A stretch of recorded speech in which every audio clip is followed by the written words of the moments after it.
let's get a roll call, please. Commissioner Dickerson? Here. Commissioner Lopez? Here. Commissioner Mohajer is absent. Commissioner Seifert? Here. Chair Blanco? Here. All right, moving on to consent calendar, approval of minutes. Do we have any comments or questions or motion to approve? I'll make a motion to approve the minutes. Second. We have a first and a second. Can we get a roll call? Commissioner Dickerson?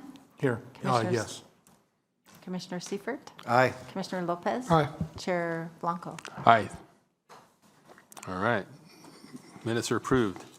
Public comment period. Public comment period, speakers may provide public comments on any matter within the subject matter jurisdiction of the commission.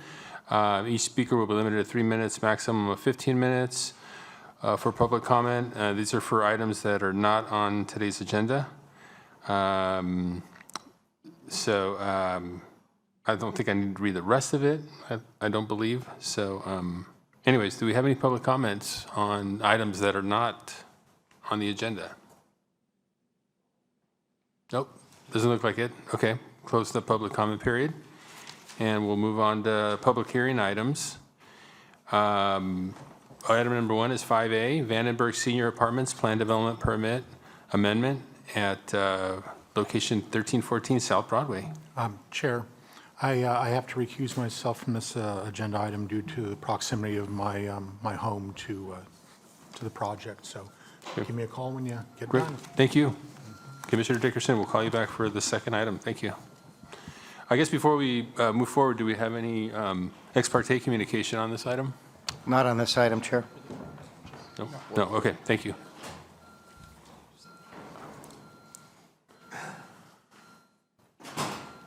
Okay, we're ready for presentation. All right, Cody, take it away. Thank you, Chair Blanco. Good evening. I'm Cody Graybell, Senior Planner with the City. The project tonight is proposing to establish 31 additional senior units in an existing senior complex, as well as construct a new 3-story, 54-unit apartment building for a total of 85 new units, all senior housing. This item was presented at study session on December 4th of last year. There was some concerns about the paint scheme proposed at that meeting, and the applicant has updated the plans in response. The zoning of the site is PDC1, Plan Development Central Business District, and it's part of the Entrada specific plan. And the site's surrounded by a mix of residential and commercial zoning, and development is primarily commercial, given the sites along the Broadway commercial corridor. There is some single-family residential housing to the northeast, and then some high-density apartments to the southeast of the site. The site's 4.9 acres, and it contains a fully developed senior housing complex that was originally developed as a hotel in the 60s. There currently are 123 units on the property, and access will remain as designed with 2 points on Stoll Road and 3 on Plaza Drive. This is looking onto the site from Broadway if you're facing east, and areas within the first floor that are non-residential on this right-hand side are proposed to be converted into studios. This is looking onto the site from Plaza if you're facing north, and additional areas that are non-residential are also proposed to be converted to studios, and there's a small addition proposed to also make space for the new units. This perspective is from Stoll Road, facing south, and just to the left of the building that's shown on the screen. Off of the screen will be the new 3-story apartments. Some background on the project. As mentioned, the site historically was developed as a hotel. The Planning Commission approved a conditional use permit in 1993 to convert the existing hotel into senior housing. The zoning does allow senior housing. It has no density restriction, but a conditional use permit is required. The applicant is voluntarily proposing 100% of the units to be senior housing at the lower income level, and the tenants are limited to 55 years or older per the civil code. So there's no density bonus, concessions or waivers proposed tonight, but there is a condition of approval to require a senior housing agreement to ensure the project will remain senior housing. So there's two different components to this project. In the yellow shaded areas are the remodel conversion spaces. So we'd have 27 units here along Plaza, and then here 4 units would be added. That's parallel to Broadway. And in total, there would be 85 new units proposed. The sum would be 208 units, which would approximate to 42 dwelling units per acre. The typical R3 zoning allows 30 dwelling units, so we could think of this as a project with a 41% density bonus. Access is again going to remain from the existing driveways. We have one emergency access limited driveway here on Stoll, and then a second driveway to the east, and then 3 driveways on the opposite side here, here, and here. There is a Class 1 shared use path proposed along Stoll Road that would allow pedestrians and bicyclists to utilize this shared use path. It's part of the active transportation plan, condition of approval of the project. And there also is a bus shelter and turnout proposed on Stoll. A total of 116 parking stalls are proposed and 88 are required. So the existing common areas are being redesigned. The landscape and outdoor amenity plan is shown on the screen. There'll be a new pool, lawn bowling, barbecue, and lounge areas at the middle of the site here. And then landscaping is being added in some parking stalls along Broadway and Stoll here and here. And there would be a new garden area with planters proposed at the northeast corner of the site. This design is consistent with the requirements of the Entrada specific plan.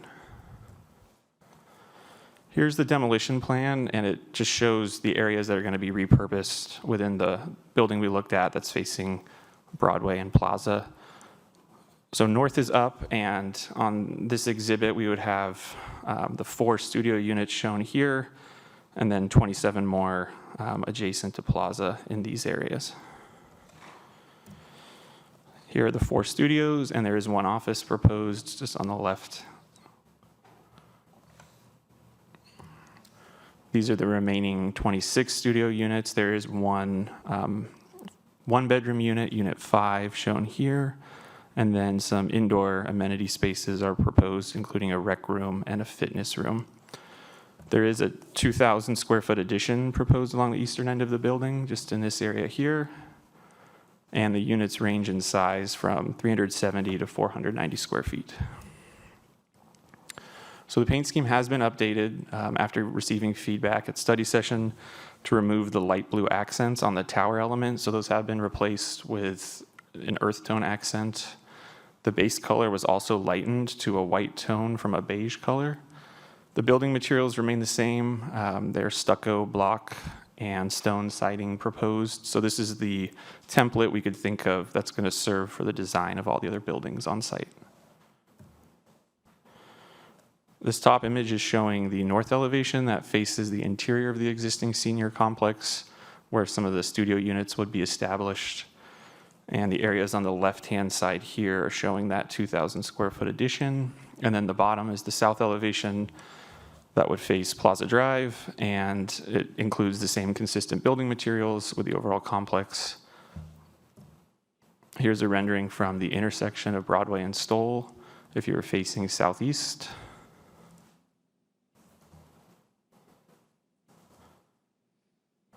The proposed 3-story building is L-shaped, and it's approximately 40,000 square feet in size. The units include 25 studios, 17 one-bedroom, and 12 two-bedroom units for a total of 54. There is another indoor amenity, a recreation room proposed on the first floor, shown here. And the units range in size from 400 to 800 square feet. The apartment building would be 37 feet tall under the maximum height in the C1 zone of 40 feet. And consistent building materials are proposed, including stucco, block, and stone. And the north elevation here would face Stoll. And then this east elevation on the bottom would face the parking lot. These are the south and west elevations. We have the same paint scheme. There's one change. However, the tower element on the south elevation, instead of being a darker black, is this darker blue shade. Otherwise, we have the same paint colors incorporated. And the flat parts of the building are shown here and here. So on the south elevation, we're looking at this shorter element of the building face. And then on the west elevation here, we're looking at this shorter element. So in the backdrop, these shaded areas are the 90-degree turn of the building. And there's a mix of building materials, articulation from balconies, and the general L shape that creates architectural interest and avoids the appearance of a one-dimensional box. And the architecture is consistent with the design requirements of the Entrada specific plan. So this is a rendering from that adjacent parking lot, the east elevation. Here's a bird's eye view rendering from the top. If you were looking southwest towards Broadway, Stoll is on the right-hand side here. And this is from the interior of the site, the courtyard, if you were looking at the right-angled turn of the L-shaped building. The project is exempt from environmental review per the Class 32 exemption infill from CEQA. This is the case because the project site is less than 5 acres. It's consistent with the general plan and zoning, has no effects on traffic, noise, air, and water, so no further environmental review is required. And in conclusion, staff recommends the Planning Commission take the following action. By motion, approve permit amendment A 2023-4. Staff and the applicant are now available for questions. Thank you. Thank you, Cody. Questions of the staff from commissioners? Thank you, Chair. Yeah, I see some significant changes since when we saw this in study session. Glad you came to study session. Thank you very much for that. Isn't there a bus stop as well?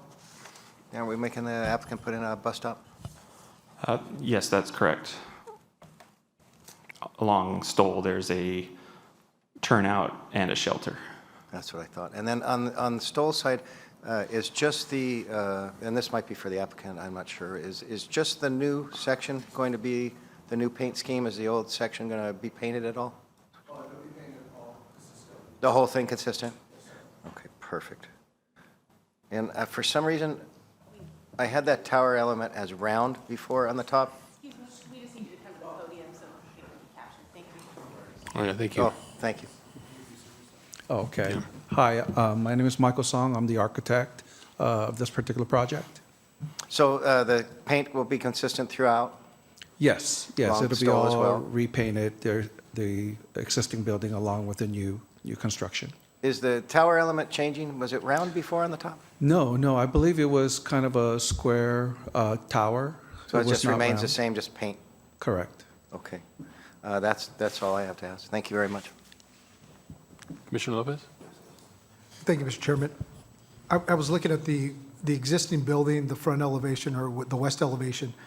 Are you proposing any mechanical units similar to what's next to the elevator? Well, actually,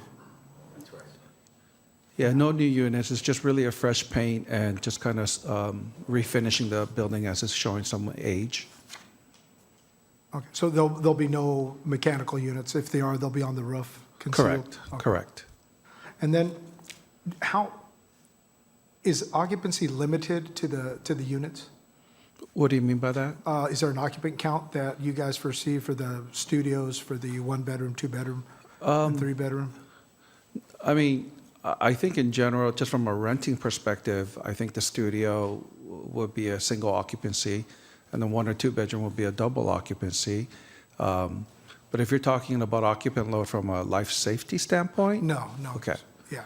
Yeah. I think the city, Frank, or maybe the city relies on the Uniform International Property Management Code for occupancy, total occupancy, right, within the units? Is that what would drive this? Not from a building and safety standpoint, but maybe from if there's another code for rental. But this is intended to be senior residents, Okay. so we don't foresee a family of 4 or 5 there. It'll strictly be dedicated for seniors only, Okay, and not for their extended families or anything like that. okay. And then the last question is, on the first floor where I think it was the coffee shop, those are all going to units. Does that trigger an upgrade to the entire system, the structural system? It will trigger an upgrade in terms of mechanical systems and things like that, and then we'll leverage what's there.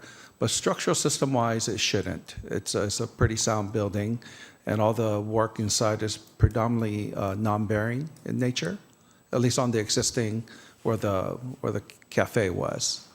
Okay. Okay. All right, thank you. Go ahead, Commissioner Seifert. So I knew I saw it round, so, Oh, the top. yes, so is that going to be square now? I think it's going to stay. I think maybe on the rendering, we couldn't model the curve right or something like that. So it'll stay. With all the stuff you have in your I know, toolbox right? these days? I know, right? Understood. Okay, I prefer the round anyway. That's, and thanks for making those color changes. This looks better to me, so Yeah, no, it was a great meeting last meeting. appreciate it. That's Okay, it for me, thank Chair. you. Thank you. Yeah, a couple of questions. The sign on Broadway, the existing sign, is that going to stay as is, or is that going to be redone in any way? We'd like to refurbish it to maintain the kind of historical context. Are you talking about the Vandenberg Center sign? Yeah, the main sign, yeah, up Yeah, front. we'd like to keep it. We'll refurbish it, Okay. but we think that historically it has a very interesting past as a hotel, and so we like it. Okay. I was just curious, I couldn't tell in any of the renderings or the drawings what was happening to it, so, Yeah, we had a hard time trying to put Show the that. sun in that area, but there is a Okay. sign on on the stone wall, I believe. what is the idea for refurbishing it? What do you have in mind? What do you mean on the? The sign itself, do you have an idea of what you want to do right now, or is there anything you could speak to the refurbishment itself? No, not yet. Not Okay. yet. Okay. Yeah, it makes sense to keep the nature or the character of it and refurbish it a little bit. It makes sense. I wasn't sure if it was staying. Yeah, I think Cody showed me like a rendering from the 50s and 60s, original Vandenberg. It was pretty That would be inspired. really cool. It was really cool. That's how we generally started the kind of the design concept and trying to maintain kind of that. We call it Atomic Ranch design back in the 50s and 60s, and that's what this was. So Okay. we're going to try to keep it. Okay. And also merge it with the Entrada plan. So that's the challenge here. Okay. Okay. All right. So that's a separate challenge altogether. Okay. I was just curious about it. And then the tower that we were just talking about, there's elements like the existing tower. I'm trying to understand what the elements in the middle, is that just a aesthetic treatment, or is there any function to that? I see the openings and I've never really paid attention to it. Are those just tile? Yeah. I think it was probably not original from what I can, because that vocabulary is inconsistent of that Atomic Ranch design era. So I think it was done, years after, and we wanted to clean it up. And so our design department talked, we considered maybe putting a different texture in the recess portion. And whatever we did, we felt like we were doing too much because we have the canopy and all the horizontal lines. So we just decided to give it one solid color and then let the depression, create shadow lines and kind of interest. Yeah. I mean, it's a big open slate there. Is there any Yeah. consideration for doing something in that area? We tried, and so far, whatever we tried, we weren't really fully happy with it. Initially we had the teal, which has like the 50s retro color. We tried a few tile texture, but it wasn't really true to the whole horizontal line aesthetics. We really tried, and we thought Yeah. maybe we'd just keep things simple and just allow the indentation to be, and then just give it a nice color. Got it. Okay. But we do have an opportunity to study that further, I suppose. I don't know. Just it's a big area. It's it just stands out. Like it's like you used to have something, now it's going to have nothing. But maybe some additional consideration might be helpful. I don't know. That's purely aesthetic and subjective, anyways. So, and then in regards to the path on Stoll, is that going to require any widening of Stoll, or do we have to cut into Stoll to do that work? Or is that going sort of into the property a little bit for that? Chair Blanco, I believe the widening portion a little bit goes under the existing property as well as the shelter. But my understanding is there's enough width on Stoll, we're not going to have to widen, they're not pulling the full curb and gutter back, and essentially we're pushing some of the curb and gutter out into the roadway a little bit. But it didn't require not a significant portion of right-of-way take or so. And we're not narrowing Stoll No. for it, right? So yeah, the vehicular lanes match what's out there currently. Okay. So there may need to be some restriping, but I don't think it would be a significant. Okay. And we're going to go with the green paint probably? I don't think we necessarily need the green paint. Okay. It'll be a coincident with the existing sidewalk essentially. So imagine a Okay. ultra wide sidewalk. Got it. Okay. I noticed the green on there. I wasn't sure if that was the idea to go green. Okay. I hadn't seen that. Okay. That was it for me. All right. If there's no other questions to staff, then I guess any other comments from the applicant, or do you have a presentation or anything you wish to say? No, I mean, we're really excited. We're just getting ready to, now do all the heavy lift and all the technical work. But I want to say thank you to the staff because it's been a long journey, but it's been very productive. So thank you. Great. Thank you very much. Let's open it up to public comment. Do we have any public comments on this item? No? Okay.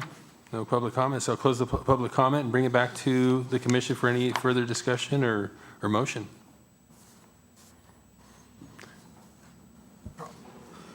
Thank you, Mr. Chairman. No, I like the project. I like the change of the colors that you folks did and that we spoke about at study session. I think it'll be a nice refreshment to that corner.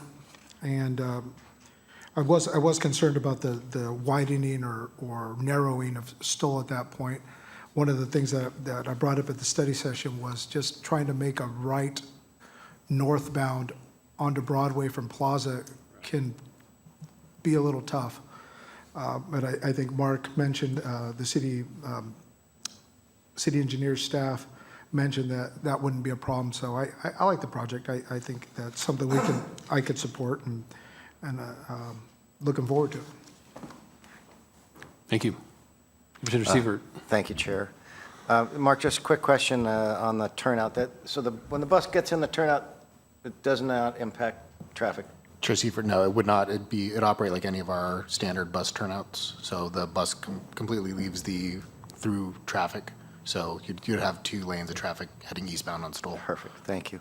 Thank you for listening to us. I think it's a fine project. I've seen it refurbished before, and I think this is going to be real nice on that corner. They did across the street, they did the pennies, it just kind of goes along with that whole corner now and freshening everything up, and I think it'll be a successful project because we know we got a lot of more seniors every day. So I can totally see supporting this project. Thank you. Great. Anything else, Commissioner Lopez? You good? Okay. Yeah, thank you very much. I agree with the other commissioners based on our study session that we had back in December. I think the input, I appreciate you guys taking that input and working with staff and coming up with something that we think is a little bit better for that area. And then that example, I think that was used in Vandenberg Village, I thought that was great. I can't remember whose idea that was, maybe Commissioner Lopez. But anyways, I thought that was great. And I really like the way that looks over there, and I think this is along that same line. So, yeah, and again, housing, senior housing and housing in general is something that we need in the community. So I feel like this is a very good project as well. So with that, do we have a motion? I'm prepared to make a motion, Chair. By motion, I vote that we approve the permit amendment A2023-004. Do we have a Mr. second? I'm sorry, Mr. Chairman, I'll second that. Okay, we have first and we have a second. Can we get a roll call, please?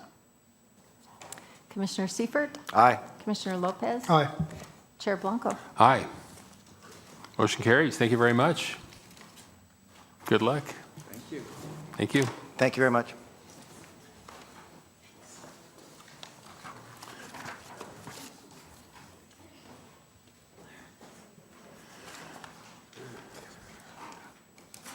Yeah, I'll grab it. Okay. Okay, thank you.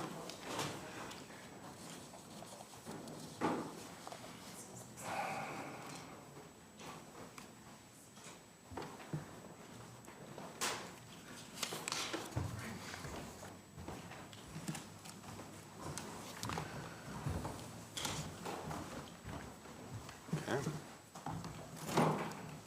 All right. I'll let Dana rearrange here a little bit. I think they're getting switched out. No problem.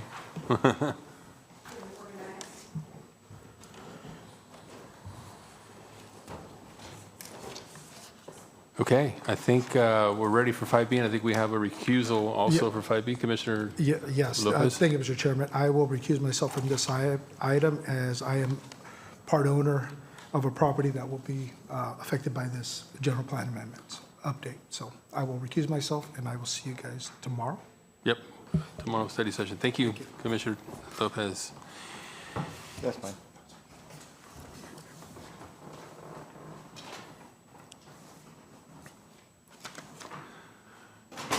Okay, Dana, are we ready?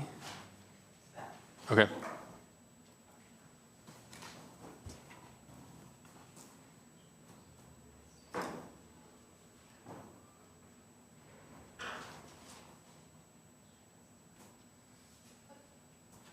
Ready to go? Okay, sounds good.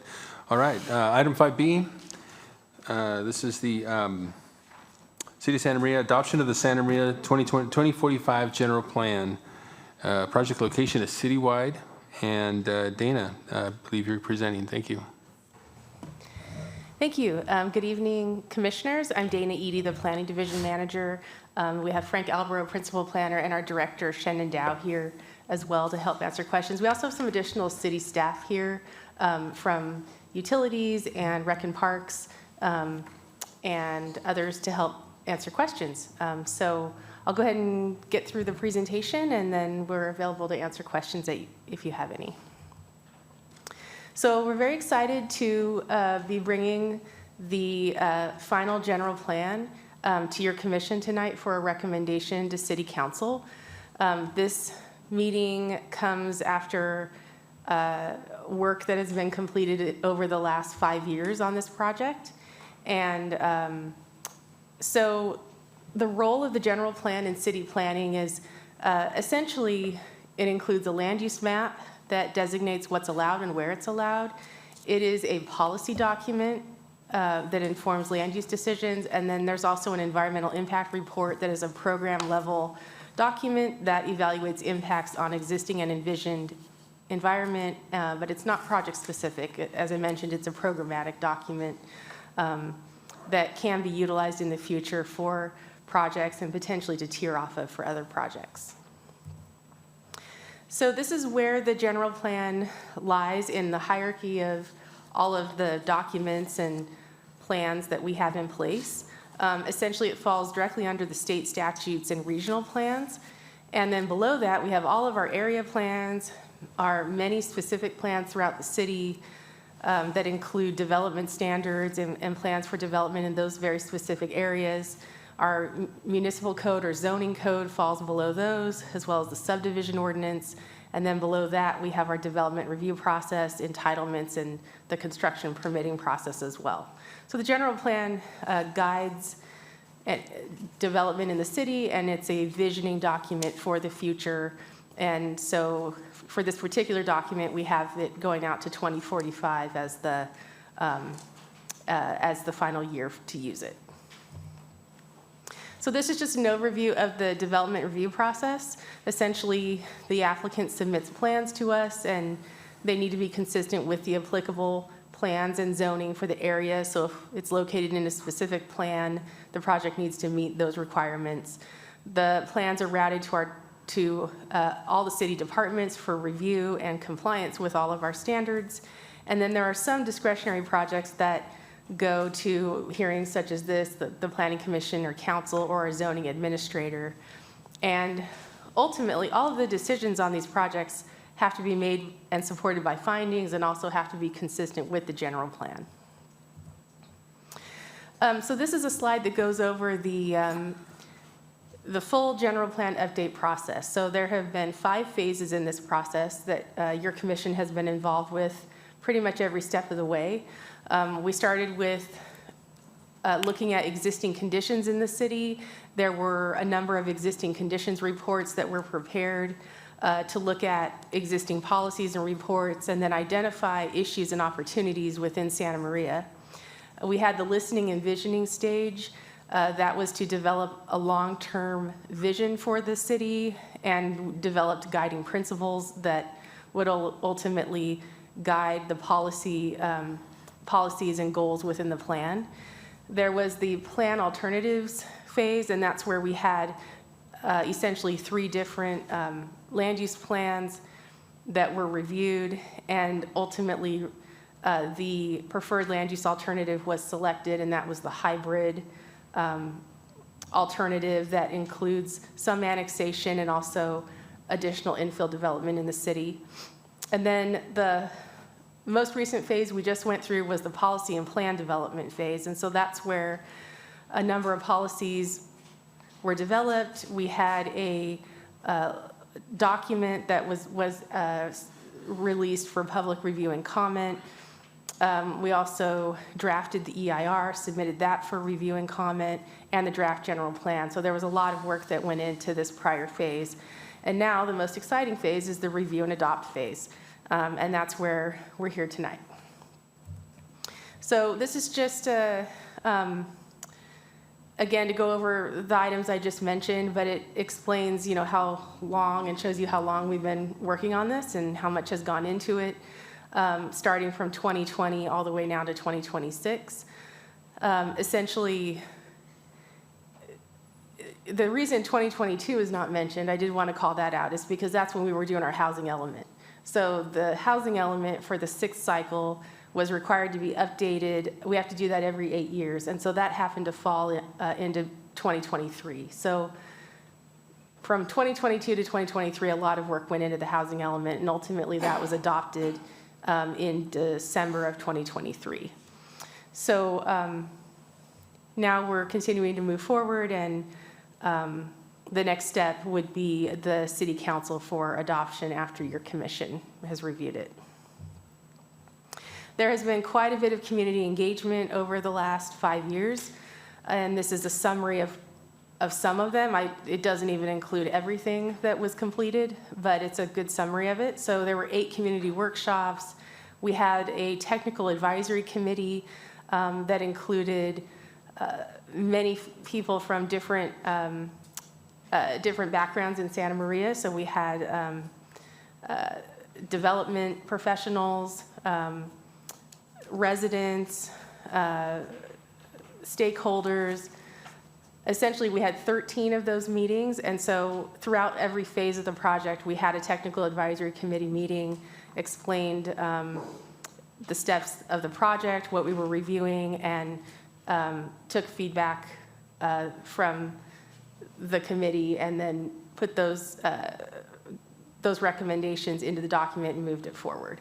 There were a number of online surveys. We had both planning commission and council meetings. We've also had a couple of joint meetings, and there's just been dozens of stakeholder interviews and meetings as well. So lots of community engagement and input has gone into this project. So now I'm just going to go over each of the elements of the plan. I know you're all familiar with it, but I think it's good just to go over them again. So first we have the land use element. The land use element includes a land use policy map. It's really focused on goals and policies and actions that focus on creating a vibrant downtown, having active mixed-use corridors in the city, a thriving airport, supports a balanced mix of uses. So residential uses, commercial uses, industrial uses. We need to be planning for complete neighborhoods, and so the goals, policies, and actions in that element are supportive of that design approach. It also includes land use policies addressing future annexation and managing growth and preservation needs through being strategic with that approach, and also enhancing community design, architecture, and pedestrian-friendly public spaces. So the growth projections in the general plan update were based on SBCAG projections, and that included looking ahead at 16,140 residential units, over 58,000 new residents, and over 23,000 new jobs. And the land use element includes a brand new land use policy map to facilitate this future growth and development. Ultimately, we have over 5,600 residential units that are already in the development pipeline. That also includes some estimated future ADU growth, because the city does approve quite a few ADUs every year, and so we took that into account in looking at the growth projections. So when you consider what we have in the pipeline and the ADU growth, ultimately we needed to plan for around 9,200 new residential units into 2045. And so in looking ahead to that, future units, around 5,500 would need to be located within the existing city limits, and around 3,800 would be located in the planned annexation area that's shown in the red hatched area east of Highway 101.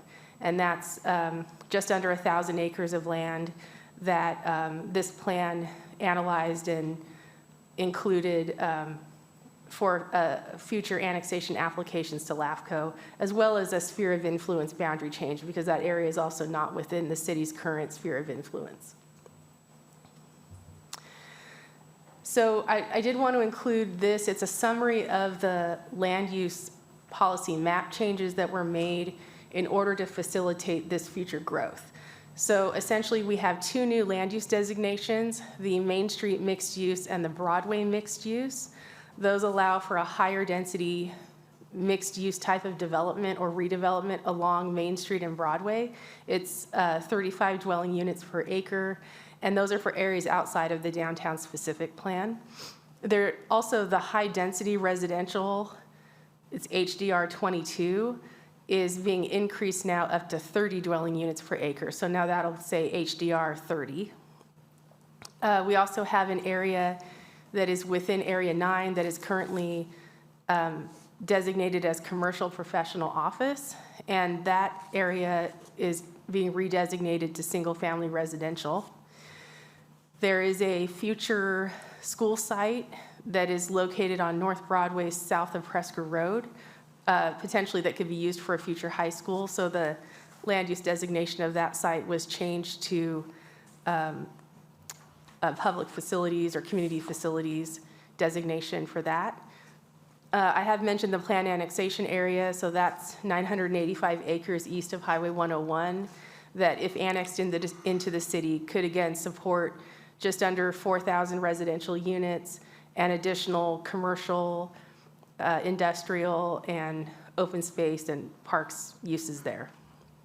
And then it also just reflects other minor administrative edits that just to ensure overall accuracy of the plan. We also have prepared an updated zoning map that is consistent with the land use policy map, and that's included in the recommendations that we have for the commission tonight. Essentially, what we needed to do is anywhere where the land use designation changed on the other map, we needed to update the zoning map to be consistent with that, so that we didn't have an issue where the land use designation is different from the zoning. We do have some additional revisions to the land use element that I wanted to include in the presentation tonight. So those are captured here on this slide. Table land use -2, that is a table in the land use element that has all of the land use designations, and then it lists the compatible zoning designations. The C2 zone needs to be added to the community commercial designation. So that's sort of a cleanup typo item. And then there are two actions that are related to future applications to LAFCO, and we did want to remove the collaboration part of this action, and that's because the city is actually lead agency on these applications and would be submitting these applications to LAFCO as the lead agency. So there was some confusion that there would be other entities on the applications, and that's not the case. So we wanted to just be very clear about that. So moving on, so now we have the circulation element. Circulation element is focused on transportation, so mobility, complete streets, that's coordinating plans and support of complete streets. That is a new law that general plans need to reference complete streets, and so we do have a number of policies and actions that address that. Adequate parking needs to be provided, and that's included in the plan. Also, maintenance and funding, goals, policies, and actions, and reducing noise, managing heavy vehicle impacts, and also lowering vehicle miles traveled, or VMT. That's also still a newer requirement, and we needed to make sure our general plan was updated to include that. So moving on, public facilities and services. This element is focused on maintaining and expanding water, wastewater, and stormwater systems, promoting sustainable waste management and water conservation, providing responsive public services, and ensuring that we have adequate libraries and other facilities for growth, investing in police and fire infrastructure to ensure safety, and coordinating regionally on shared infrastructure and on service needs. The conservation and open space element is also a required element, and it's focused on preserving and enhancing natural resources, open spaces, wildlife habitats, working lands, and historic and cultural resources. Some of the goals and policies that are in this element discuss sustainable land management, how to grow Santa Maria's urban forest, improving air and water quality and reducing greenhouse gases, and also ways to engage the community in conservation and other types of programs. We do have a few revisions also to the conservation and open space element that I have on the slide. Page 12 of the element talks about the groundwater basin. The groundwater basin the Santa Maria Valley groundwater basin is not in overdraft, and so we wanted to remove this portion of the paragraph that discusses overdraft, as it's again somewhat confusing and could just lead to an incorrect conclusion. So our recommendation is to just take that portion of it out, and there is an action listed here. It's COS 1.3.1. It's the first bullet, and we're recommending removing agricultural areas from this policy, as this is more focused on mowing in habitat buffers and in city open spaces, and really wouldn't be appropriate to do that in an agricultural area. And then finally, we recommend deleting the action COS 5.2.5.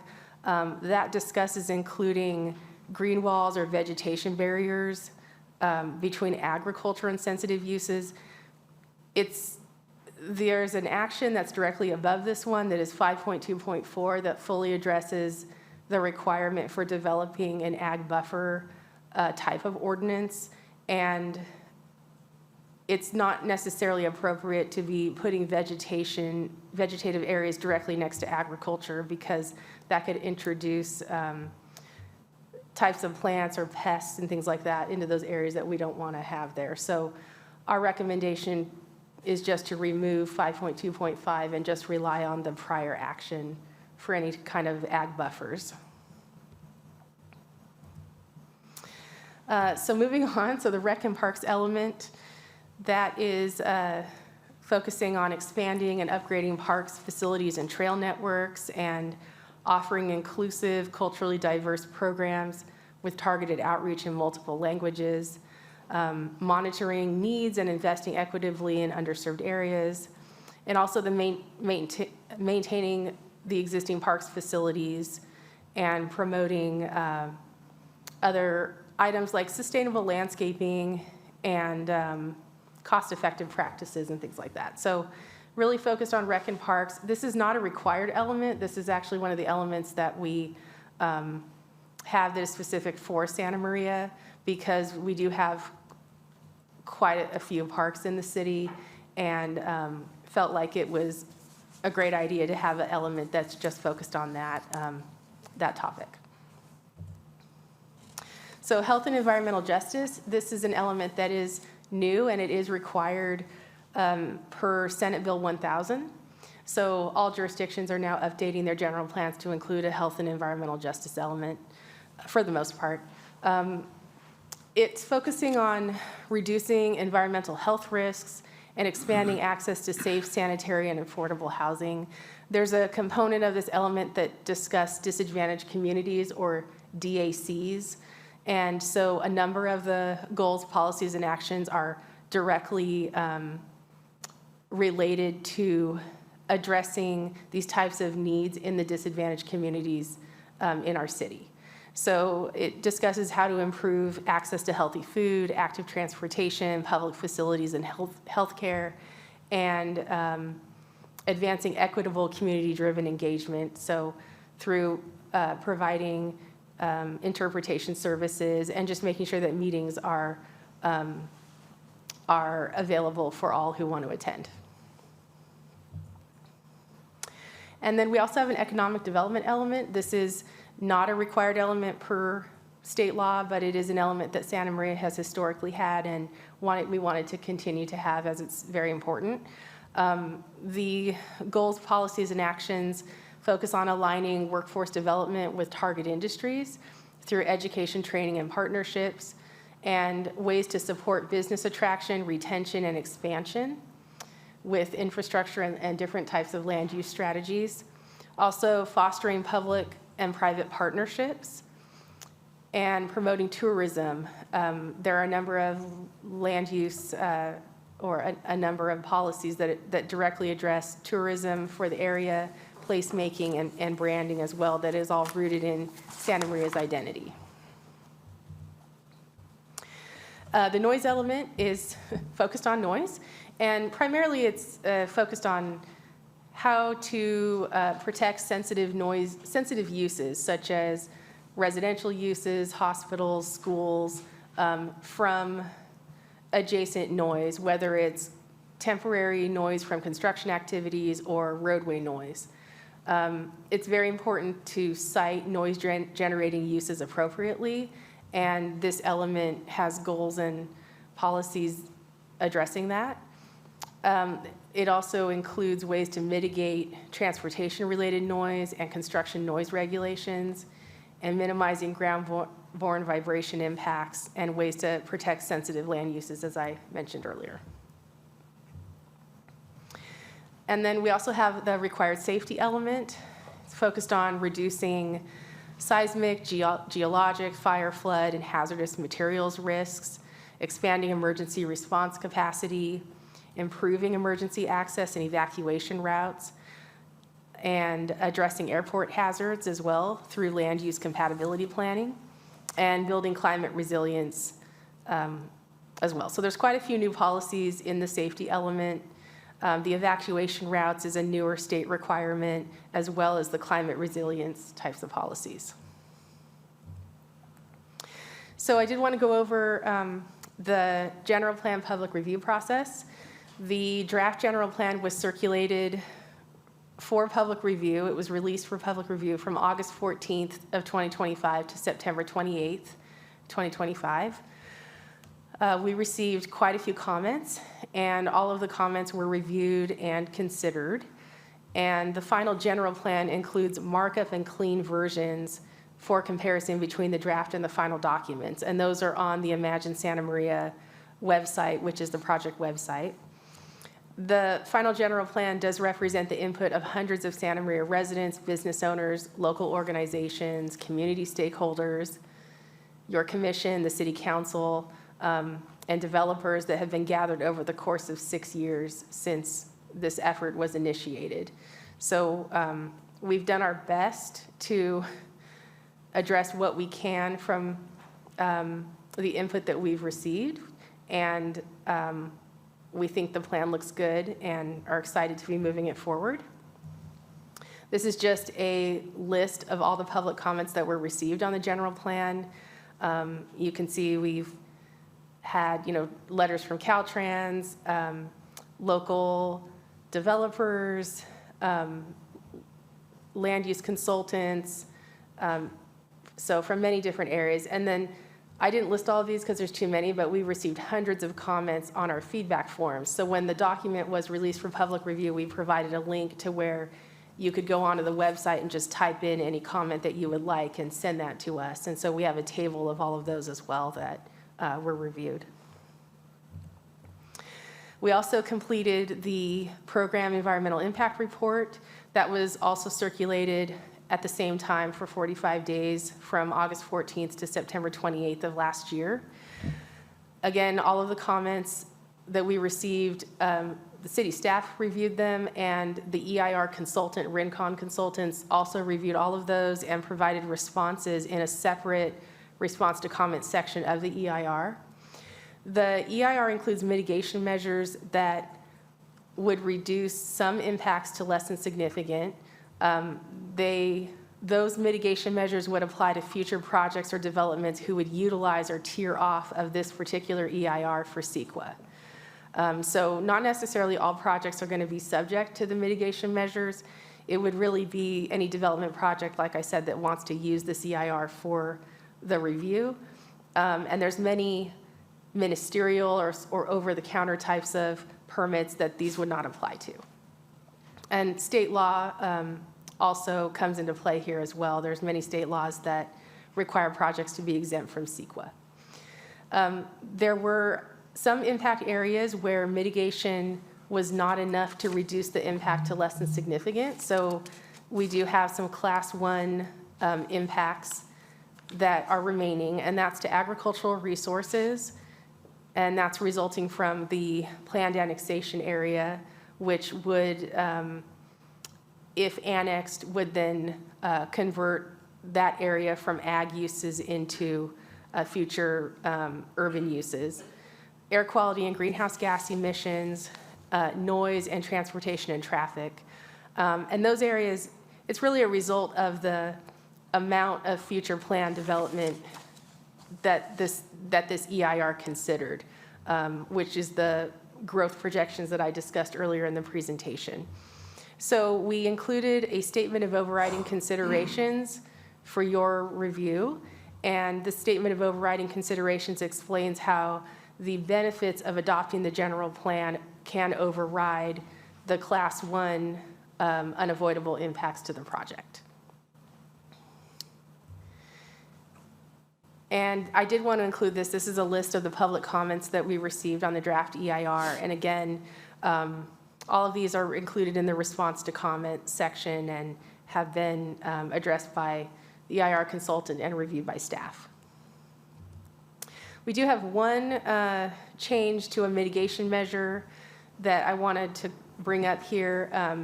It's AQGHG3, and this is a measure that discusses construction and equipment exhaust control measures. Initially, this measure included only the ability to use a Tier 4 or a zero emission type of equipment. The Tier 3 requirement is actually the standard requirement currently, and Tier 4 actually, it goes above and beyond. So we wanted to provide a bit more flexibility in this mitigation measure, and so the changes are in this slide in underline.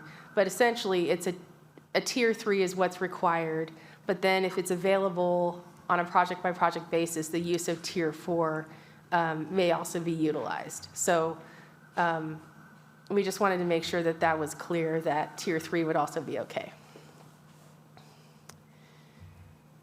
So next steps, we are looking to take this to City Council on March 17th, if we get a recommendation this evening.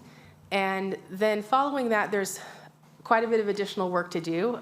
We still need to work on the applications to LAFCO for the sphere of influence boundary adjustment and future annexation, and that would also include pre-zoning, and there would need to be public input on that process. There also needs to be municipal code updates to ensure that our code is consistent with what we've updated in our general plan, and there will be an effort to go through an analysis of our municipal code to determine what needs to be updated in that.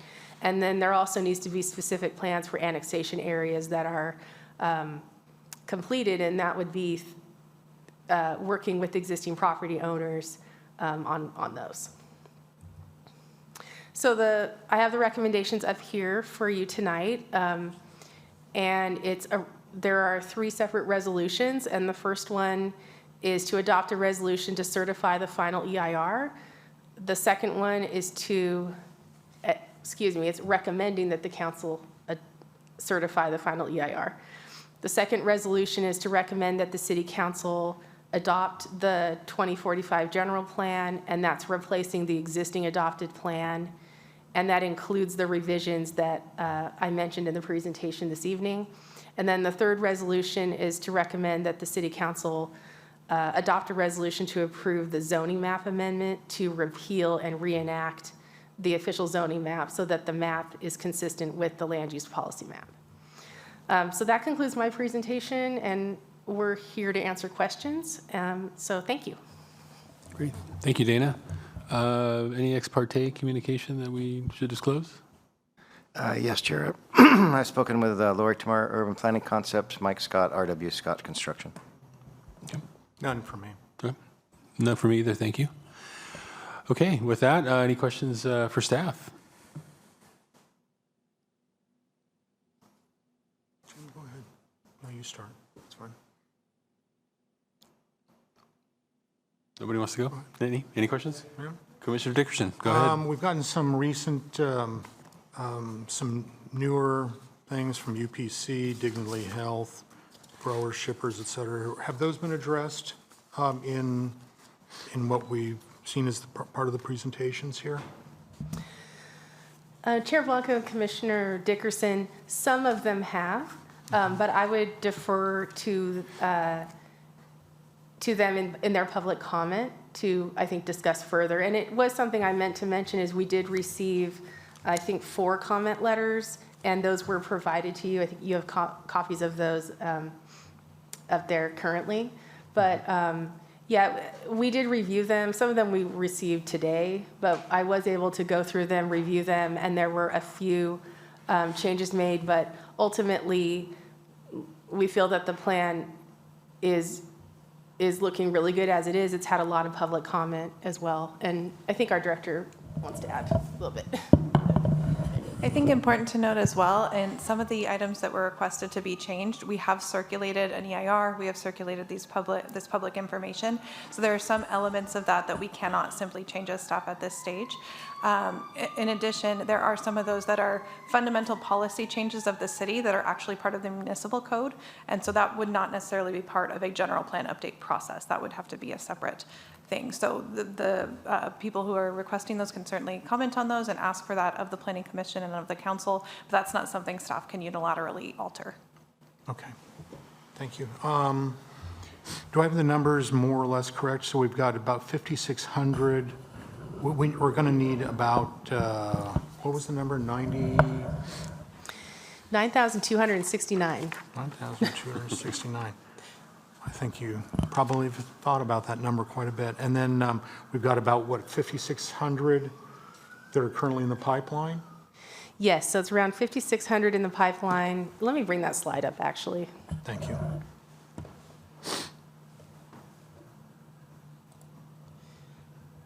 And that 9269 is the number that you believe that in 20 years, basically, that's how many additional residents or additional units are going to be needed? Correct, and that was based on the SB-CAG growth projections that we received when we were developing the plan. And, right, so it's 16,000, it's sort of a math exercise. So you have 16,140, which is what we needed to plan for, but then you subtract around 5,600 that are in the pipeline, and then you have the remaining 9,269, more or less. And so then when you look at where those would go, 5,500 would be infill, and around 3,800 would be in the planned annexation area. I see. So in essence, because I know that some of the concerns that people have had is relying too much on the access or the annexation and the process that it will take to go through LAFCO and other things. So, but in essence, for the next 20 years or so, it sounds like we already have about 60. I mean, if you consider within the city limits and then what's already in play, you have what, about 60% of the number needed? So is that right? Yeah, essentially around 60% would be infill and 40% would be in the annexation. So the preferred land use alternative that was reviewed by your commission and ultimately selected by city council also included these projections. And that's why it was the hybrid approach essentially, because it includes infill and some development in the annexation area as well, of course. So, but yes, so it's around that number that you were mentioning. Okay. So in essence, if we were to recommend this to the city council, then I know that there is, as I said, there has been a discussion of the time it might take to get this through LAFCO, assuming that we are able to. But in essence, we have 60% and already there, and we're talking about 20 years to get the other over the goal line. Is that accurate? Well, our intention is to move forward and submit the LAFCO applications very soon. That is a process, of course. I mean, we have to submit the applications and go through all of the, provide all the information. There's pre-zoning that's needed. But essentially, the land use changes that we included that I went over regarding changing like the high-density residential from 22 to 30, adding those additional land use designations, that does provide some potential for redevelopments in the city with a higher density. Essentially, though, we do need the annexation area to develop. There's other things other than residential uses that are important that need to be built out. The hospital needs more room to grow. We need more room for some industrial uses, potentially near Betteravia Road. We need room for parks. The city is very built out. Yeah. And So I wasn't that's implying important. that you weren't going to jump on it sooner rather than later. I was saying that if this thing slogged through and it took a number of years, we have a number of years to get it done. I mean, it's not that we are eminently in need of this housing, all of it, all at once. We've got 60% of it, and now we have to work for the other 40. Is that, in essence, accurate? Yeah, it's a long-term plan. Okay. Correct. All right. Okay, those were my questions. Thank you. Commissioner Sievert. Thank you. So the potential growth that's required by the state, that's something that they're making us do. I mean, we can't just as a city say no.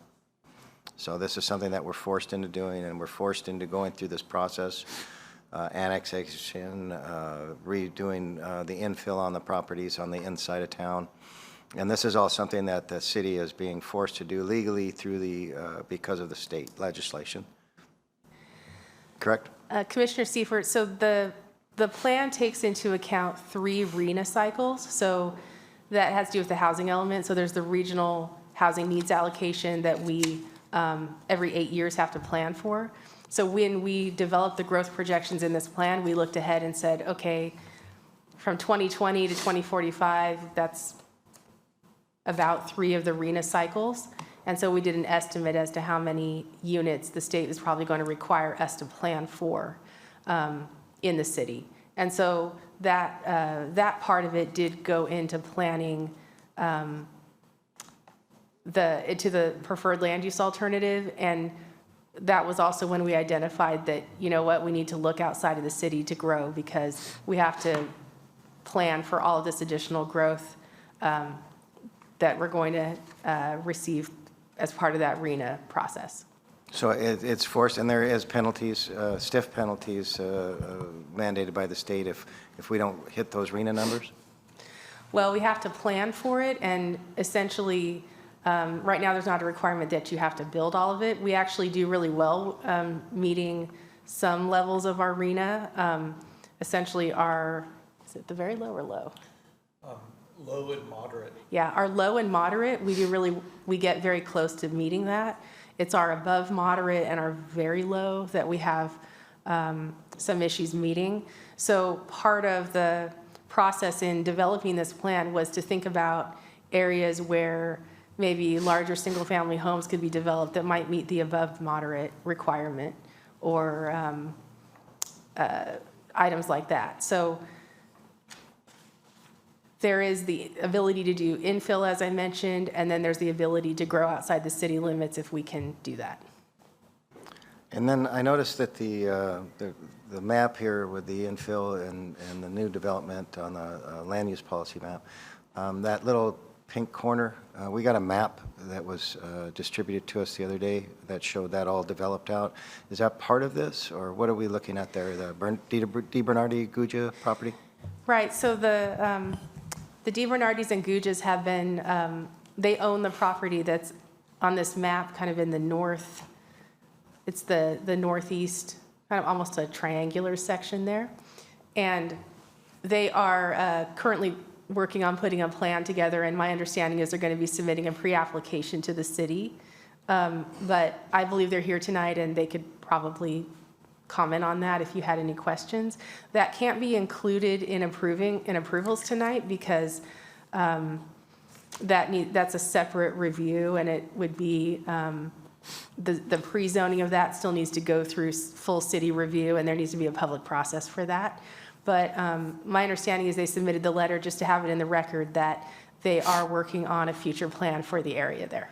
And does that include a LAFCO annexation as well, or is that something the city can do, or how does that get built out? Right, so that would be part of a future LAFCO application that the city would file to LAFCO.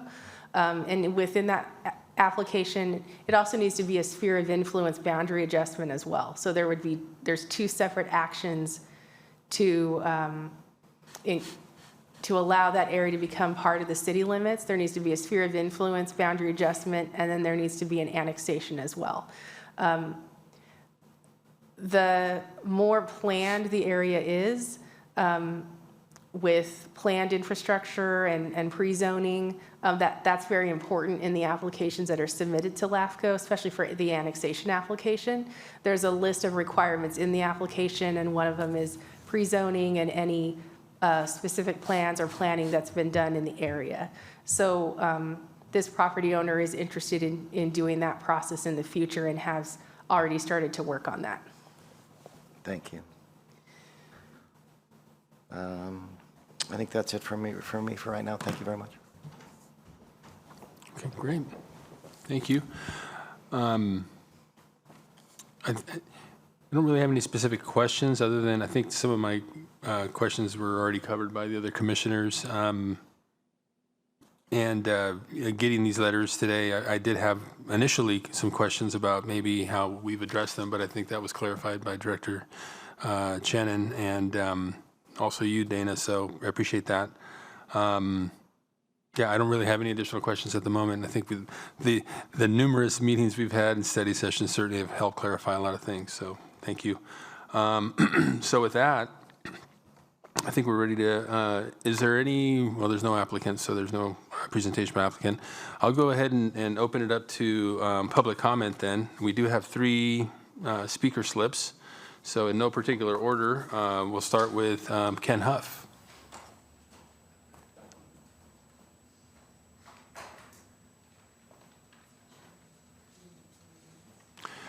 Yeah, we'll restrict to 3 minutes, please. Yes, thank you.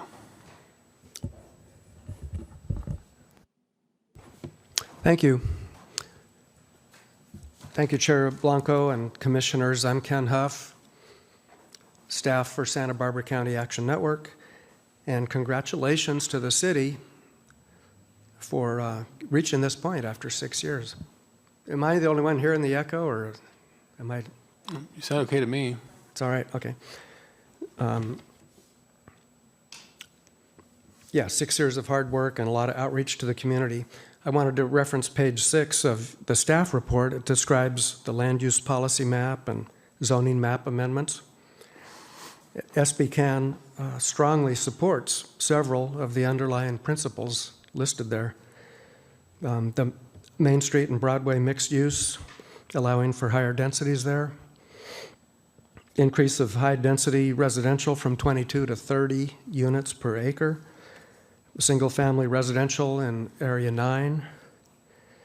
And identifying a potential high school site, North Broadway, south of Presker, a great location for a future high school. So we strongly support all of those. And of course, you know, there's one principle that's listed there that SBCAN has opposed all along, and that's the planned annexation of 985 acres of mostly prime ag land. So we urge you to expedite those first 4 principles, continue to expedite them, because the city has expedited those, and keep it up. And it will take some time if the annexation stuff goes forward, but meanwhile, expedite these other things as you have been. Thank you very much. Thank you. Next, we have Claire Wyman.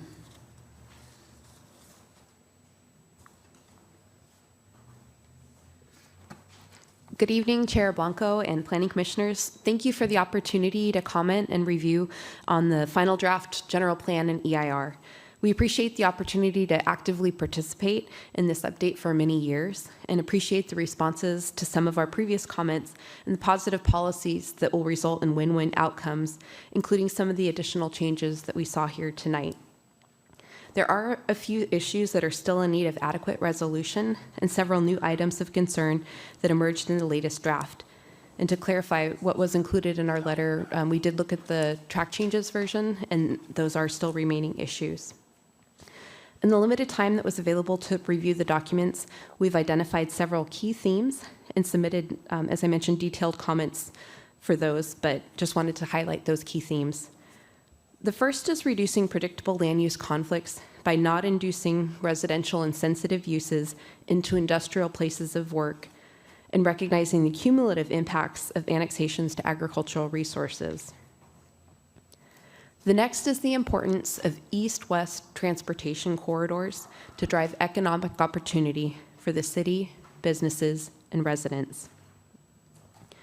The third is complying with regulatory requirements without creating additional detrimental impacts from exceeding them through requirements that are either overly prescriptive and/or not reasonably feasible to implement.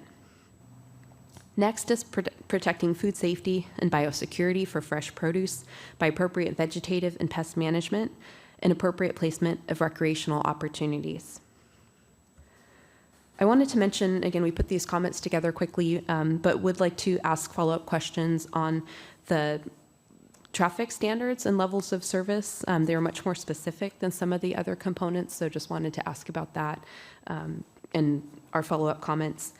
And then finally, there were a few substantive comments in the EIR needed to certify the document. In closing, given that the general plan will guide the city for decades to come, we urge the Planning Commission to provide direction to staff to adequately address these important themes and several other needed technical corrections before forwarding the draft to the City Council. Thank you. Thank you.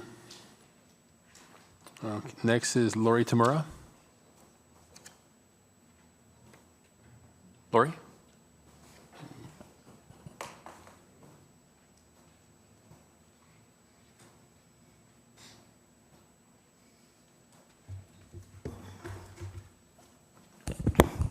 Good evening. My name is Lori Tamura with Urban Planning Concepts, And it's hard to imagine that almost 6 years ago, this body and the city council authorized moving forward with the general plan.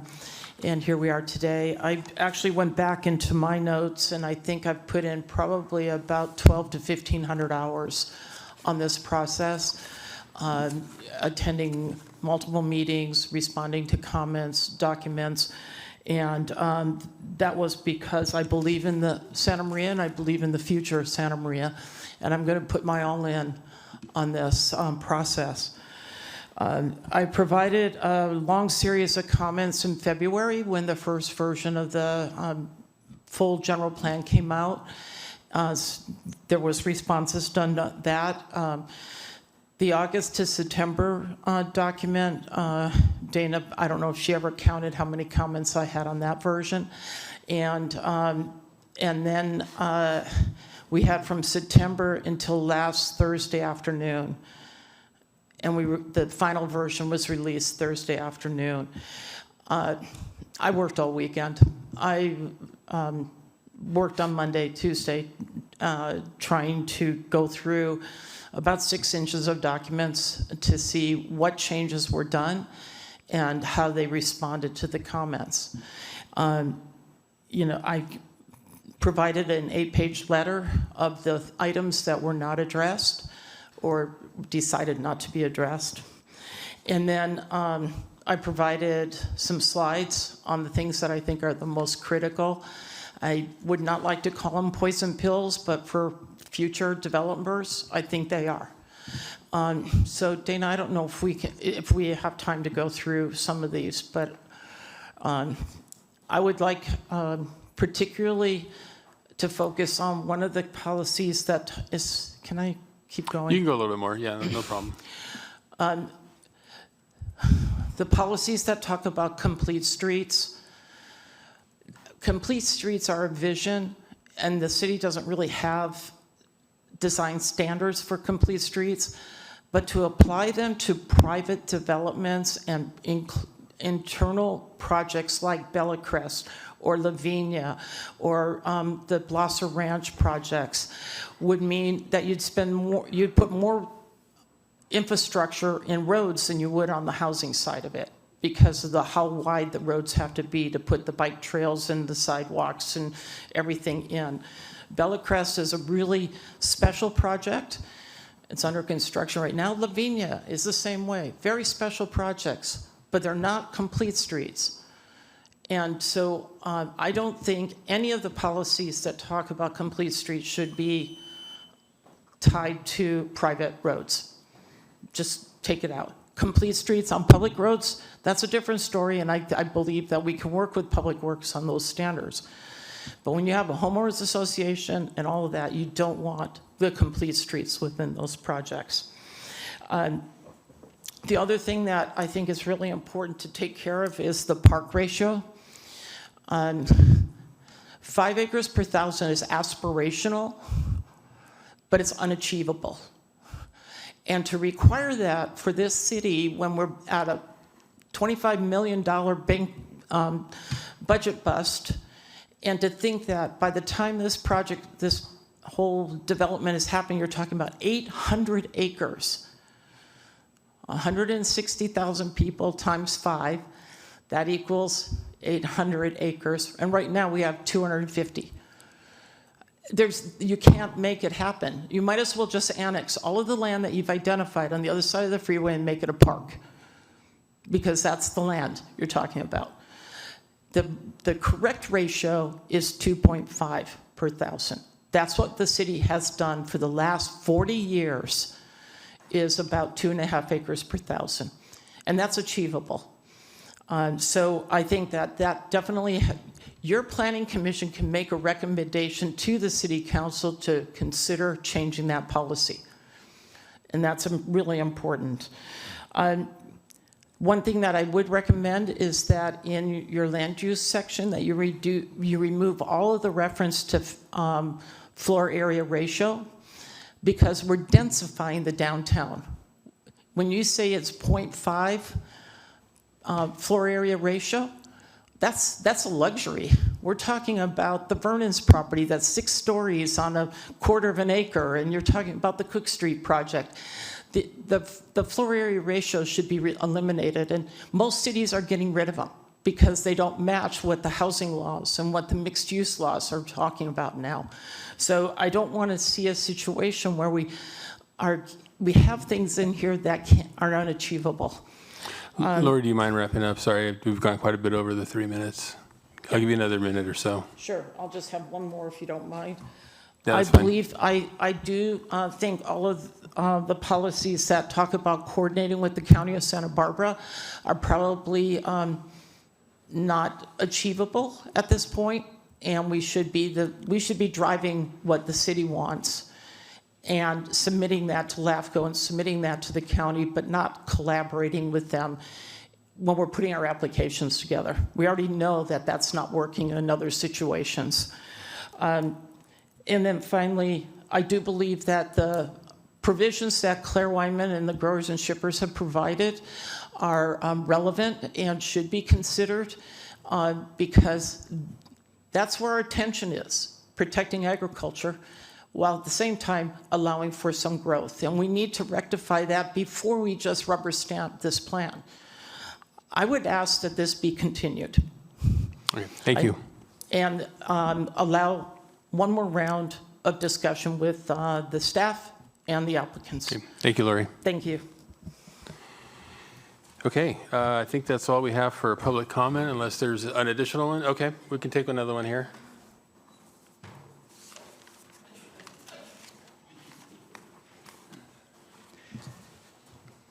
So Ken Dale about Vice President with Dignity Health, Marion Regional Medical Center, and have a simple request. I don't know if it's simple to implement, but the hospital has been here for 80 plus years. Yep, sorry about that.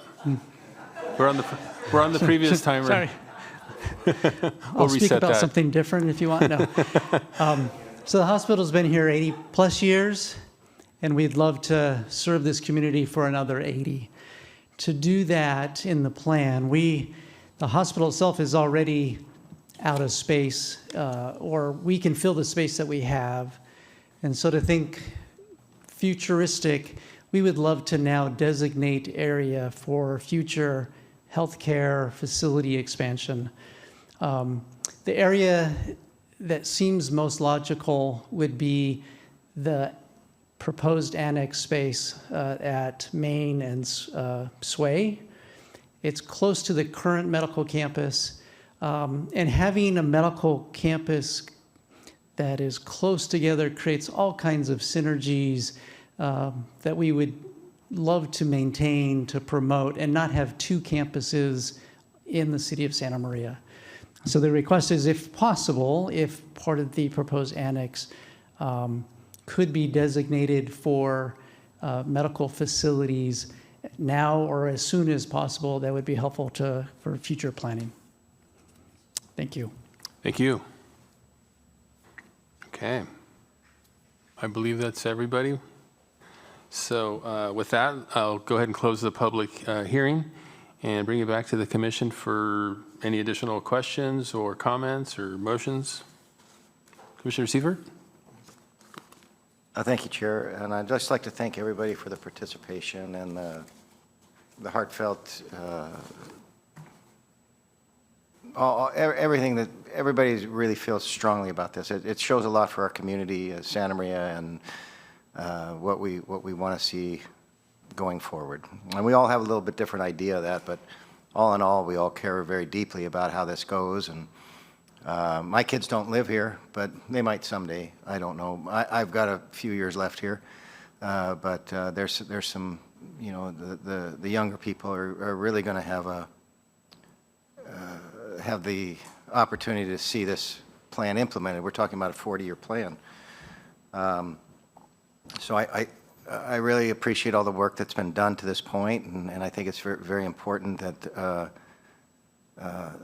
that we really get this right at this point. I think we're very close to that, judging from we've only had. I mean, if you look at how important this plan is to the city, what do we have? 3, 4 different entities coming up and asking us and talking about this. So, and I know over the years, we've had probably hundreds. So we've really narrowed it down to a very, very tight-knit group here that just wants a few things looked at before it's put through, which I can totally appreciate. I have a few things that I would like to see as well. We did just get this final draft last Thursday, and to make a 40-year decision in 4 days, 5 days, a weekend is asking a lot of the community and the commissioners, I believe. We had some letters that I believe one of them showed up today at noon or 1 o'clock, which I hadn't seen before. UPC has turned in one to address the changes that were made to the draft document last Thursday. So we have till the 17th of March before the meeting for the council that they're going to have to ultimately make this decision. And I'm just not opposed to taking a little more time to look at what came in today and see if there is anything that we can do about it as far as the grower shipper, the UPC, Ken Daleabout, Ken Hugh. I mean, these are important players in our community. They've showed up to these meetings. They've given us they've given us a great amount of their attention. It's very important to them as well as us. And I'm not in a rush to see this passed or failed. I think that it is up to us as a governing body to make a very cognizant decision. So, you know, I know everybody's really excited to get it done, but and I'm excited to see it go to the council as well. We've been talking about this for years, but the date that the council is set to see this right now is March 17th. That does give us a little bit more time to look at this. So at this point, I don't think I'm ready to say yes or no to this. I think I would like to see it one more time and give you guys a little bit more time to look at this and just make sure, you know, you said that you've addressed, I don't know how we can address the grower shipper letter at this point. It's massive and there's an attorney involved. And I don't know, did you guys get this at 1 o'clock today?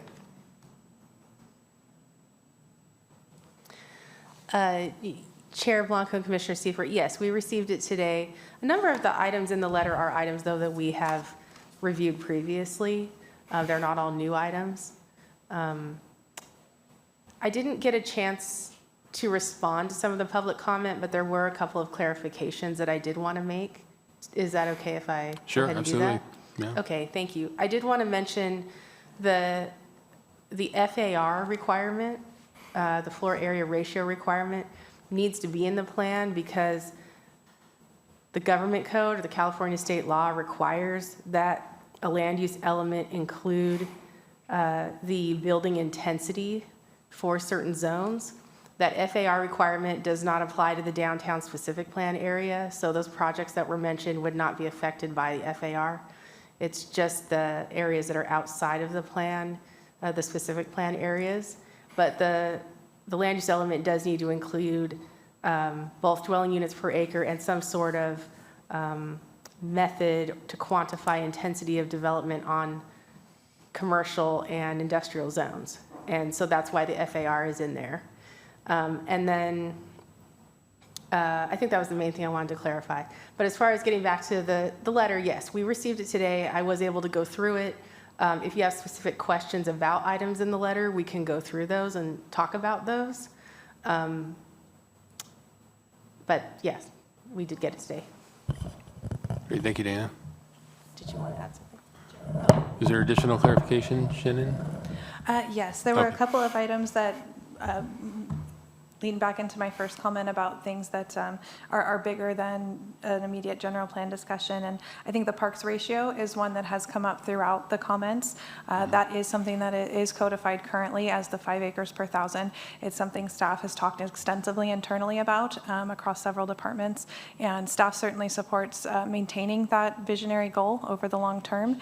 And there's been research done with others. I'd like to invite Angela Osland up to discuss that. And that's my understanding too, is that I've seen it written as a goal. Doesn't mean it's a minimum, obviously. Go ahead, Angela. Hi, Commissioners. Chair Blanco. So I did some extensive research on some of the local municipalities, and all of those that I looked at, both locally here and then other cities of our same size, share that 5 acres per thousand goal. Part of this is based off of a conversation with NRPA. They set a national standard. They do review and gather data nationally. Their national average standard is 10 acres per thousand. Right now, as Lori mentioned, we're somewhere hovering about 2.5. So we are consistent. We're also consistent with what the Quimby Act says, which is between 3 and 5. So all of our policy right now follows, an established norm and established policies across many jurisdictions in California. The other thing that I will mention is, again, this is a goal. Part of the reason that we want to set the goal right now, again, with our current economy, it might not be something that we want to stretch. But when the economy changes and we start to really have a growth economy, and particularly with population boom, we might want to have that available to us so that we could go after grant funding. The state of California and other grantors typically require that we state our availability if we want to go after the funding. If we don't have it available, then they're not as likely to look at us favorably for providing funds. Other questions? Thank you. No, thank you. Appreciate that. Dana, can we, while we're on the topic, we were talking schedule. I know Commissioner Seifert was talking about schedule and council meeting on the 17th. Can we talk about the overall schedule for implementation and adoption? Because we also are up against other deadlines like grant funding as well. Yes, Chair Blanco. So there is a grant deadline for the LEAP grant that the city received. The state gave us an extension. So initially the deadline was December, if you remember, and then the state gave us a extension to March. So we had those 2 joint study sessions with your commission and the city council. We went back, reviewed everything again, made quite a few edits throughout the entire plan. Many of the edits were to make a lot of the policies, to add wording into the policies that say encourage or recommend. It is a long-term planning document, and while some of the policies or action items might not make perfect sense to use today, it could make sense to use in 20 years. So some of the policies in there have that type of action in mind for the future. So that's why we looked at moving this forward tonight for a recommendation to council in March. It keeps us on track with the deadline with the state. And, between now and March 17th at the council, there is time to take whatever recommendations that you have and move those forward to council as well for consideration. So if there are specific items that you wanted to talk about and have addressed, those could be considered tonight. Okay, thank you. Chair Blanco, Yeah, sorry. just Heather? in case this might be helpful in looking at the calendar to meet that March 17th City Council meeting, I would defer to planning, but I don't know that we could make the noticing if we had a March 4th Planning Commission meeting, because the recommendation from you must be included in the noticed ad. And I don't know that there'd be time to get your recommendation and get the ad for the city council done in time. I was curious about that because we're basically a month away. How much more time do we have to be able to hit a time for the 17th? And do we have enough time? Yeah, the noticing is definitely a concern, I think mainly for the reasons that Ms. Whittem brought up as far as needing to have all the recommendations and the resolutions in place and everything. So that's why I brought up the ability for, if there are items that your commission would like us to address specifically, we can consider that and put that into the recommendation to council. We're talking about addressing those tonight, though. Any considerations? Not, I mean, if we have to reschedule this hearing, we're likely pushed out beyond the 17th then for council, for March 17th council meeting, which puts us at risk for grant issues. Potentially, I would need to talk with the state Yeah. and get another, see if it's a possibility to get any more extensions. Okay. We can come back and talk about that timeline here shortly, I think, Commissioner Dickerson. Well, yeah, actually, I wanted to ask about that. I mean, so we keep asking, so Heather deferred to planning. We should be able to look at a calendar. Do we have enough time to put the notices out if we push this to March 4th or not? Is it kind of a yes or no?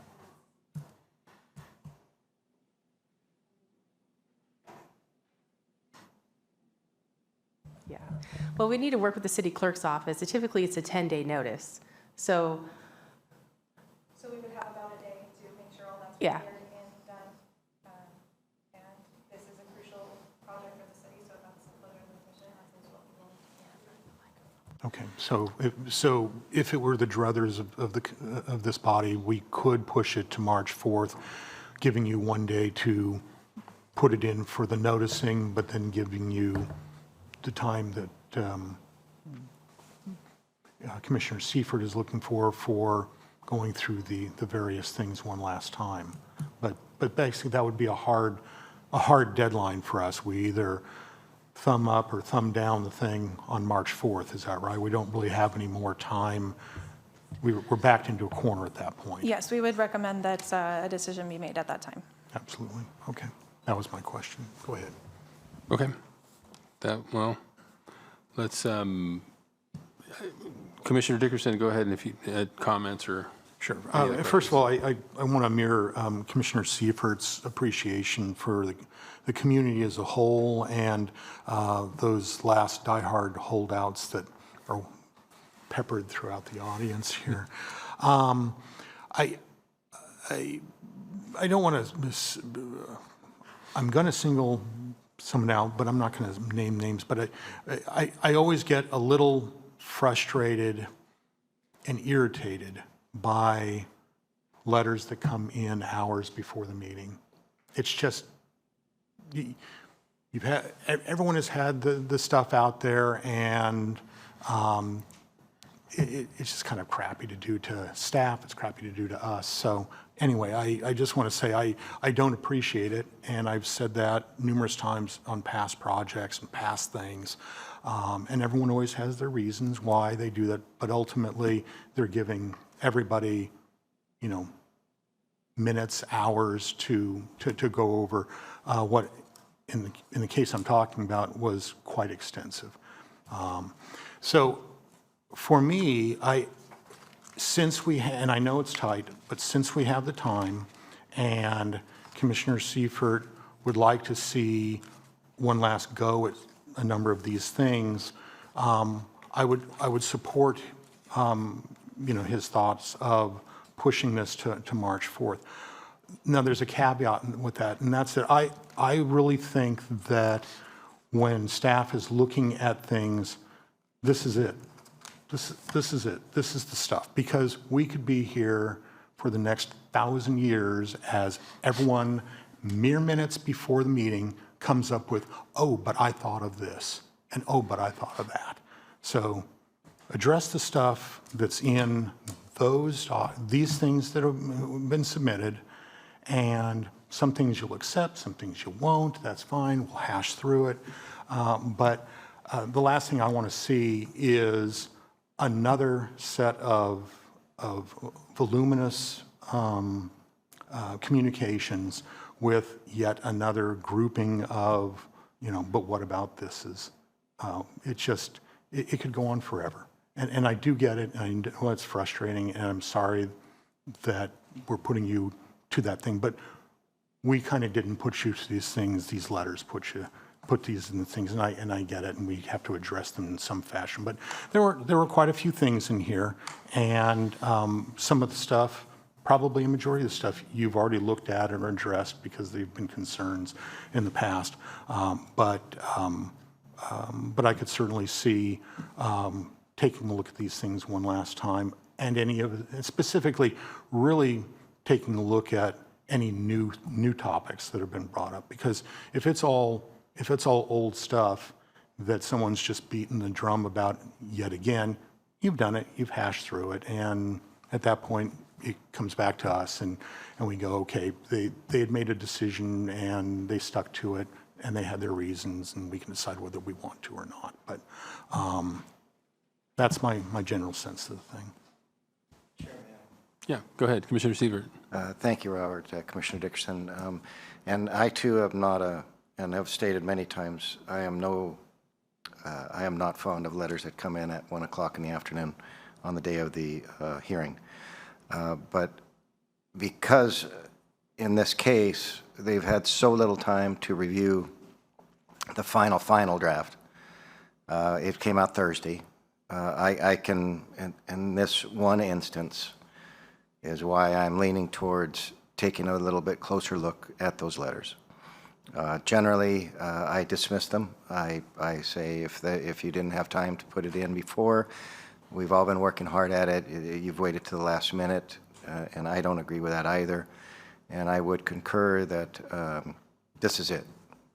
I'm not going to be looking at other letters or other recommendations. Everyone's had more than enough time, and this is what I want to base my decision on, and I just want to make sure that the city staff, you guys, have had sufficient time to make sure that we've addressed these correctly. My whole career in Santa Maria has been based in construction. I've never gone without work here. I came here when I was 17 years old. I'm 67 now. I don't want to hamstring those that come behind me in the field. I want them to be able to work. I want them to be able to make a good living like I have. I'm not in the ag industry, but it's an integral part of this community, and they have their concerns, and that makes me concerned about that as well. I want to make sure that we get it right. This is going to outlive me. It's going to outlive, well, maybe not you, but probably you, Robert. I'm just saying. This is going to be there, and my concern is that anytime you have such a document like this, we have no idea what that next person is going to. They're going to look at that document. They may take every word as the gospel and say, no, this is what they said. This is what we have to do. And Dana, I've heard you. It's a living document. It's going to be dependent on the specific plans, on the other plans, and it's a guideline. I'm not saying I don't hear that or I don't agree with that. I'm just saying that people tend to do what they want when they want. And I just want to make sure that the guidelines are as good as we can get them right now. And you guys have done a heck of a job. I mean, you've worked your butts off, and now we're asking you to keep working a little bit more on it. And I know that must be frustrating. But that's why normally a late letter I wouldn't even really look at it. But in this case, I would like a little bit more time, and I know it's going to be hard for you guys to put that out in a day and to get it noticed, but I would appreciate it. And I understand that it's a lot of hard work, but you're right there. I mean, we're almost done. So thank you. Thank you, Commissioner Sievert. Yeah, I echo some of these same sentiments. I do want to say it's been a long road. I do remember, I think it was, COVID times when we were doing some of these meetings over Zoom, and some of the people today that commented, they've been through us through thick and thin and along for the whole ride. So I definitely appreciate the input. I think it's what ultimately will give us a better plan, even though it's painstakingly long. The process is just long and arduous. So I agree with commissioners. We're almost there. I did take my afternoon actually and dedicate a lot of time to reviewing the letters and trying to see if there was anything that we really should be strongly looking at that maybe was new, because a lot of it looked pretty similar to what we had seen in previous comments or what we've heard at study sessions. It looked very similar. There wasn't really a lot new that I saw. I did talk to Dana this afternoon about it because I wanted to be sure coming in that we felt comfortable that we weren't missing something. So I did talk to Dana this afternoon. But I'm all for it. We've come this far. Why not give it a little bit more consideration? I was concerned about the scheduling, but if we all agree that we can make the schedule, then I don't mind coming back one more time and going through it, making sure that there isn't anything that we might have missed. So I'm in support of that. I think we all want to be done with it and move forward with it, but certainly if there's still questions in the commissioners' minds, I definitely respect that.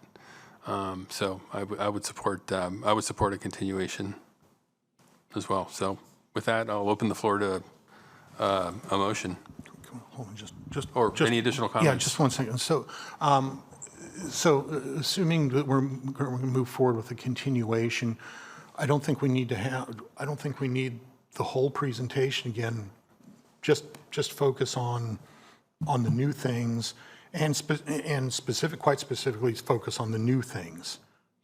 Because you've more or less addressed, I think, the things that we've seen in the past, and you've made your decision on those. But if there's new elements in this, I want to know what the merit is of them or what the thoughts are, and that's just my thinking on it. Can you make that as a motion? That's what we are continuing? I don't know, Heather. Can we make a motion that boxes staff into only having to look at this stuff additionally? I think you can make as part of your motion to continue some of your recommendations or how you would envision the meeting going, but it will be a public meeting. Yeah. Sure. And we're going to be noticing, well, it's already been noticed, we'll continue it to a date certain, but the public certainly will have the right still to talk about whatever they want. So that's related to this subject matter. Okay. But yeah, I think it's helpful to give staff some direction on if there's areas that you think you've heard enough, or areas that you want to hear more on, or like you said, focus on the stuff that was in the letters that were submitted most recently. I think that's certainly helpful. All right, thank you. Yeah, I think I can do that. You want to do it? Okay, yeah. Thank you. All right, I'd like to go ahead and make a motion to continue this item number to the March 4th meeting with a focus by staff on the communication, the letters that we have received, and most specifically, any new topics or new line items that are presented in these letters. That's my motion. Do we have a second? I second the motion. Okay, we have first and a second. Can we get a roll call, please? Commissioner Dickerson? Aye. Commissioner Seifert? Aye. Chair Blanco? Aye. Okay. Topic is continued to March 4th. Thank you very much, everybody, for coming out. Let's see here. Next item on our agenda is reports by staff. Thank you. So looking ahead, we have a Planning Commission study session tomorrow at 1:30 at Shepherd Hall. And then our next meeting will be on March 4th, where we have the general plan continued. And then right now, we do not have any items scheduled for study session on March 5th, but we do have a hearing on March 18th with a number of items on that day. So I did send an email out that you all should have on the schedule, and that's all the updates I have. Is the 8th a study session, or is that a public hearing? Or the 18th, rather? The 18th is a public hearing. Thank you. The 19th, we would have a study session, but right now we don't have any items on for that day. Okay, thank you. All right, thank you. Thanks, Dana. And any oral reports from commissioners? I have none. Thank you, Chair. Nope, me neither. So with that, meeting is adjourned. Thank you.